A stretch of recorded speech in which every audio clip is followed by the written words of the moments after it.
Chakan MIDC क्षेत्रातील विकास कामांसाठी कंपन्यांनी सहकार्य करावे। भामा आसखेड धरणांतर्गत बुडीत बंधाऱ्याचे काम करण्यासाठी कंपन्यांचे सामाजिक उत्तरदायित्व निधीतून पुढाकार घेण्याचे आवाहन आमदार बाबाजी काळे यांनी चाकण एमआयडीसीमध्ये आयोजित मंत्री उदय सामंत यांच्या बैठकीत केले। त्याबाबत कंपन्यांनी सकारात्मक राहावे असे आवाहन मंत्री उदय सामंत यांनी केले। येथील बैठकीनंतर आमदार काळे यांनी काय सांगितले जाणून घेऊयात।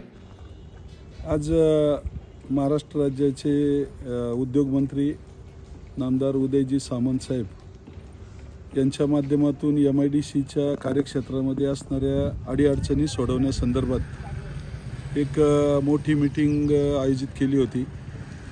त्या मीटिंगच्या माध्यमातून सर्व व्यावसायिक मंडळी, उद्योगपती मंडळी, इंडस्ट्रियल असोसिएशनचे सर्व पदाधिकारी आणि त्याचबरोबर एमआयडीसीचे सर्व अधिकारी, विद्युत विभागाचे सर्व अधिकारी, PMRDचे, PWDचे सर्व अधिकारी वर्ग त्याचबरोबर पोलीस डिपार्टमेंटचे सर्व अधिकारी मोठ्या संख्येनं त्या मीटिंगला हजर होते। त्या माध्यमातून अनेक निर्णय त्या ठिकाणी झाले।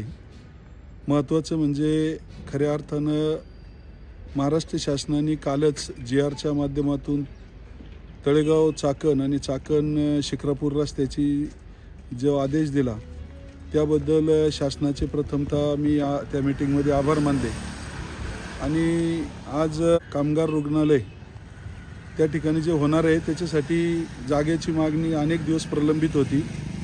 मी निवडून आल्याच्या नंतर वेळोवेळी पाठपुरावा केला होता आणि त्या माध्यमातून आजही इंडस्ट्रियल असोसिएशननी सुद्धा ती मागणी केलेली होती। मंत्री महोदयांनी तातडीनं त्याच मीटिंगमध्ये एमआयडीसीच्या अधिकाऱ्यांना समन्वय करून लगेच त्याप्रमाणे ती जागा सुपूर्द करण्याचा आदेश त्या मीटिंगमध्ये दिलेला आहे।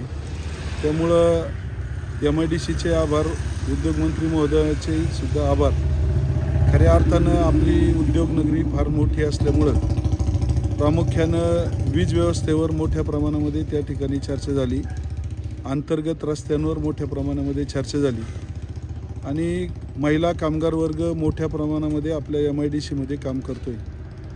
त्यानुसार महिला कामगार वर्गासाठी, महिलांसाठी मोठ्या प्रमाणामध्ये त्या ठिकाणी टॉयलेट सुव्यवस्था आणि त्यांच्या संरक्षणाच्या संदर्भात नियोजन व्हावं अशा संदर्भात मीटिंगमध्ये मोठ्या प्रमाणात चर्चा झाली।